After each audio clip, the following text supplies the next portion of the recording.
बोले वृंदावन बिहारी लाल की।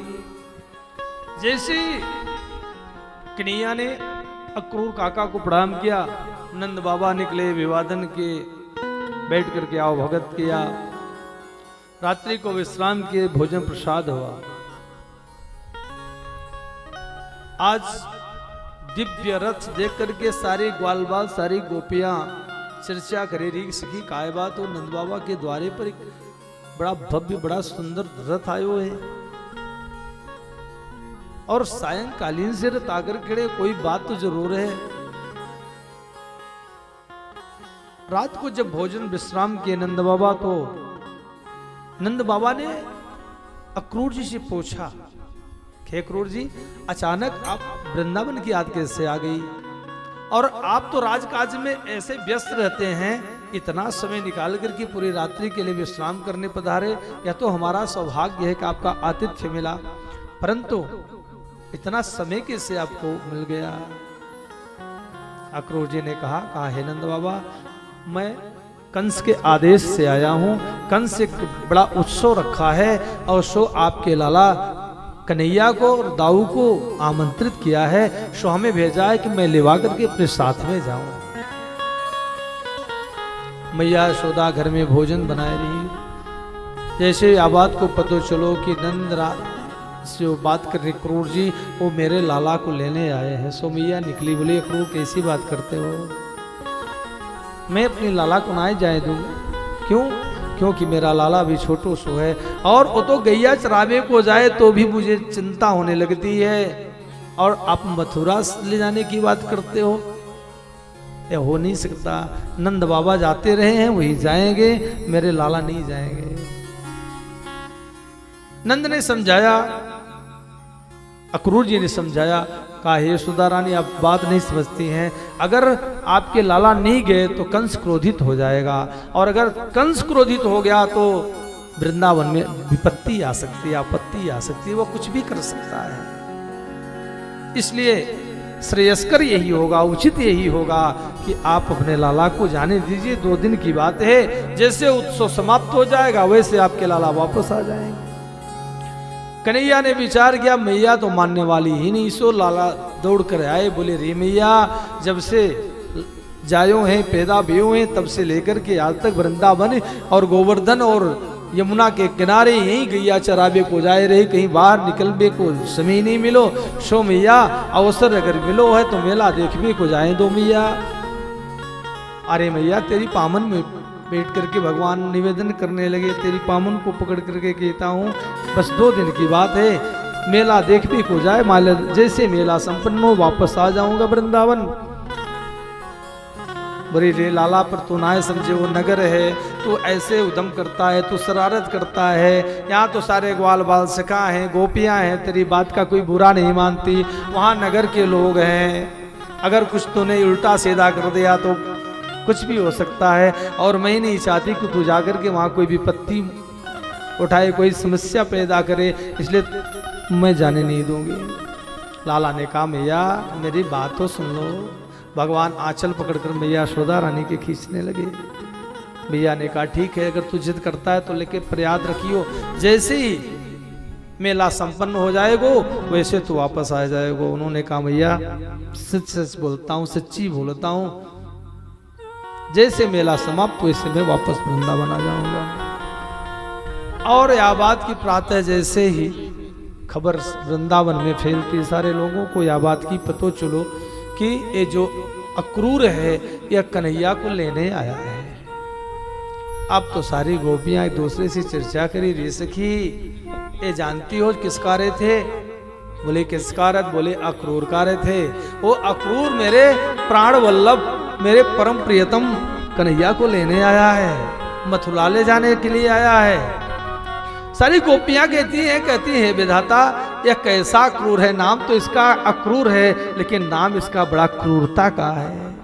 अहो विधातस्तव न क्वचिद दया संयोज मैत्र्या प्रणयेन देहिनः।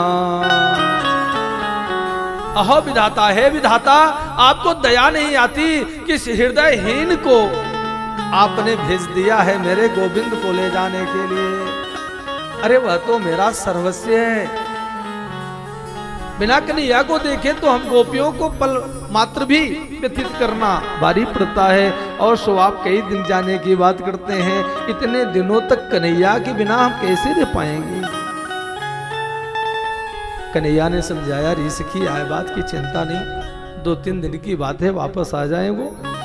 कन्हैया से गोपियों ने कहा, री कन्हैया हमारी ग्वालन की बात तो लगे है, पर राधा रानी के बारे में तो सोच, वो क्या सोचेगी जब उसको यह बात को पता चलेगी कि कन्हैया वृंदावन छोड़ के चले गए, मथुरा को चले गए, तो उसकी क्या स्थिति होगी। कभी सोचा है तूने? तू सच में कितना निष्ठुर है रे।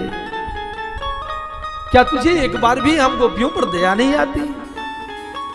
और हम गोपियों पे दया आए ना आए, कम से कम अपनी मैया पर तो दया कर, इन गैयों पर तो दया कर। देख रहे जब से जाने की बात सुनी तब से गैया उदास गौशाले में खड़ी है, न तो चारा खा रही है, न तो अपने बछड़ों को दूध पिला रही है, ये भी उदास हो गई है।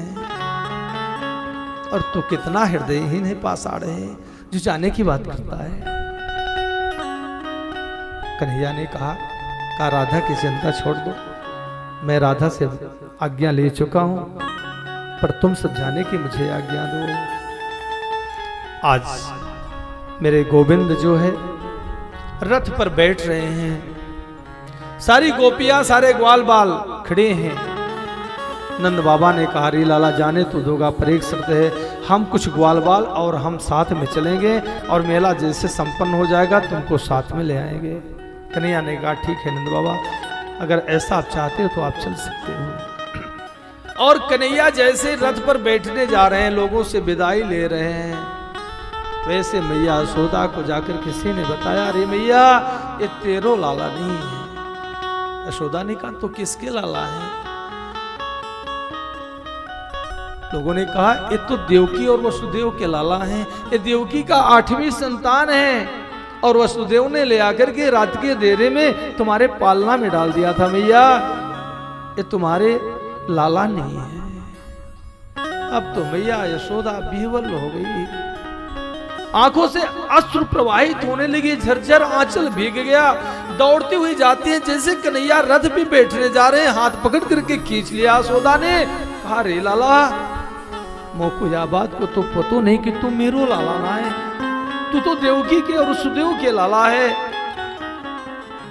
और जाकर के जब मैया यशोदा कहती है देवकी को यह बात को पतो चलोगी कि थोड़े से मक्खन के कारण एक मिट्टी की मटकी फोड़ने के कारण मैंने तुझको उखल में बांध करके तेरी पिटाई की थी, तुम्हें कितना दुख होगा। यही सोचेंगी कि मेरा लाला नहीं था, यशोदा ने इतना उसे दुख दिया, एक मिट्टी का पात्र नहीं बर्दाश्त कर पाई। इसलिए लाला मुझे उस बात के लिए क्षमा कर देना। अभी तक तो कन्हैया किसी तरह अपने आप को संभाले थे, सबसे विदा ले रहे थे, लेकिन जब मैया यशोदा रोते हुए हाथ जोड़ती हैं, कहती है, रे लाला, रे देवकी नंदन, हे वसुदेव का लाला, तो इस यशोदा को, इस ग्वारन को क्षमा कर देना। मेरे कन्हैया कूद पड़ते हैं। उन्होंने कहा, हे मैया आज तो कह दिया, आज के बाद कभी मुझको देवकी नंदन मत कहना। मैं दुनिया में पहले यशोदा नंदन रहूंगा, नंद नंदन रहूंगा। संसार के लोग देवकी नंदन कहें अलग की बात, लेकिन मैं यशोदा नंदन ही हूं। मैं तुझे कभी भूल नहीं सकता, तू मेरी मैया, मैं तेरा लाला हूं। आज मैया आंचल में समेट करके गोपाल को बैठ जाती हैं, झरझर आंसू बह रहे हैं और कन्हैया के भी आंसुओं से अश्रु प्रवाहित होने लगती हैं। कहती है, अरे मैया अगर तू इस तरह विलाप करेगी तो मैं मथुरा कभी नहीं जा पाऊंगा, इसलिए मां मुझे जाने की अनुमति दे दे रे मैया। मेरे गोविंद हाथ जोड़ करके क्षमा मांगते हुए और रथ पर बैठने के लिए जैसे चढ़ते हैं, सब ग्वाल बाल खड़े, सबकी आंखों में अश्रु भरे हैं, सब गोपाल को विदाई दे रहे हैं, सबसे विदाई मांग रहे हैं। कृष्ण लेते हैं ब्रज से विदाई की, मैया मोहे याद ना करो। कृष्ण लेते हैं ब्रज से विदाई की, मैया मोहे याद ना करे। कृष्ण लेते हैं ब्रज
धनुष यज्ञ की आई खबरिया, धनुष यज्ञ की आई खबरिया, जाना पड़ेगा हमें मथुरा नगरिया, जाना पड़ेगा हमें मथुरा नगरिया। ये दिल कैसे सहेगा विदाई की मैया मोहे याद ना करे, दिल कैसे सहेगा विदाई की मैया मोहे याद ना करे।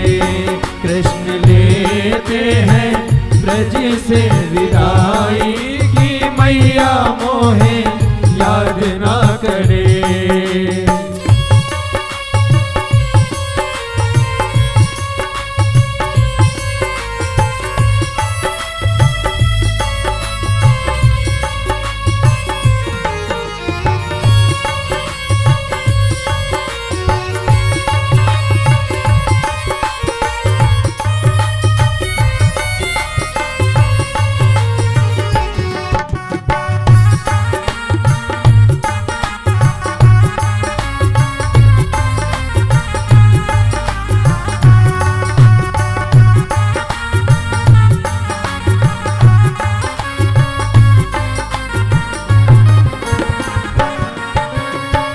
रथ पे बैठे रोए कन्हैया, रथ पे बैठे रोए कन्हैया, हाय मेरे बाबा हाय मेरी मैया, हाय मेरे बाबा हाय मेरी मैया। रथ पे बैठे रोए कन्हैया, रथ में बैठे रोए कन्हैया, हाय मेरे बाबा हाय मेरी मैया, हाय मेरे बाबा हाय मेरी मैया। अब जाने दे ओ अब जाने दे ओ मेरी माई की मैया मोहे याद ना करे। अब जाने दे ओ मेरी माई की मैया मोहे याद ना करे। ओ कृष्ण लेते हैं ब्रज से विदाई की मैया मोहे याद ना करे। कृष्ण लेते हैं ब्रज से विदाई की मैया मोहे याद ना करे, कि मैया मोहे याद ना करे, कि मैया मोहे याद ना करे। और इस प्रकार मेरे गोविंद जो है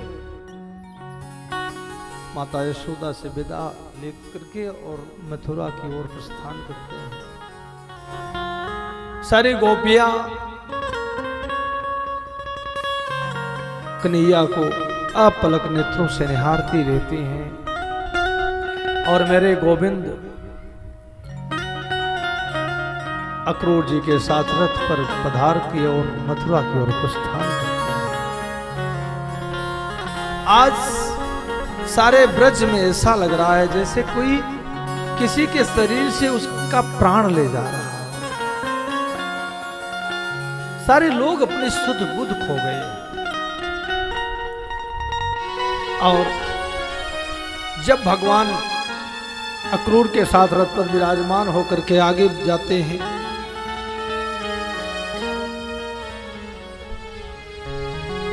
गोपियों का एक झुंड खड़ा है, बीच में राधा रानी खड़ी है। गोपियों ने कहा रिक नहीं, पहले जाने से पहले तो बता दे, तो हमको वचन दिया था कि कभी वृंदावन को छोड़कर नहीं जाएगा। क्या तू अपना वचन भी भूल गया? और अगर तुझे जाना ही था तो हम भोली भाली गोपिकाओं को ये प्रेम का रास क्यों रचाया, हमारे चित्त को क्यों चुराया। अगर तुझे निष्ठुर और हृदयहीन होकर के हमें त्यागना ही था तो फिर हमें अपनाया क्यों। तेरे गोविंद ने कहा, कारी सखी, मैं तुमसे वास्तव में उतना ही प्रेम करता हूं जितना तुम हमसे करती हो, पर इस समय मुझे जाने की अनुमति दे दो। सखियों ने कहा, कारी कन्हैया, मैं तुझे रोक नहीं रही हूं, लेकिन तू क्षण मात्र में इतना निष्ठुर कैसे हो सकता है जो सारे संबंधों को तोड़ करके और मुंह मोड़ करके हम गोपियों से जा रहा है। क्या तुझे एक बार हम गोपिकाओं के बारे में, हम ब्रजांगनाओं के बारे में, इन भोले भाले ग्वाल बालों के बारे में चिंता नहीं हुई। हम हर स्थिति परिस्थिति में सोते जागते हम केवल तुझको निहारते थे, केवल तुझको पुकारते थे। हे प्राणवल्लभ, हे हमारे हृदयेश्वर, हे हमारे प्राणेश्वर, अगर तुम चले जाओगे तो ये गोपियां का कोई अस्तित्व ही नहीं होगा। ये बिना प्राण के शरीर रह जाएंगी, चेतना शून्य हो जाएंगी। इसलिए हे गोविंद, हमसे मुंह मोड़ के मत जा, हमसे संबंध तोड़ के मत जा, हमारे नातों को तोड़ के मत जा, रुक जा। अब भी निवेदन करती हूं कि तुम मथुरा को मत जा। पल भर में सारे रिश्ते नातों को तोड़ कर चल दिए कन्हैया कहाँ, राधा को छोड़ कर चल दिए कन्हैया कहाँ, राधा को छोड़ कर। पल भर में सारे रिश्ते नातों को तोड़ कर, पल भर में सारे रिश्ते नातों को तोड़ कर चल दिए कन्हैया कहाँ, राधा को छोड़ कर चल दिए कन्हैया कहाँ, राधा को छोड़ कर।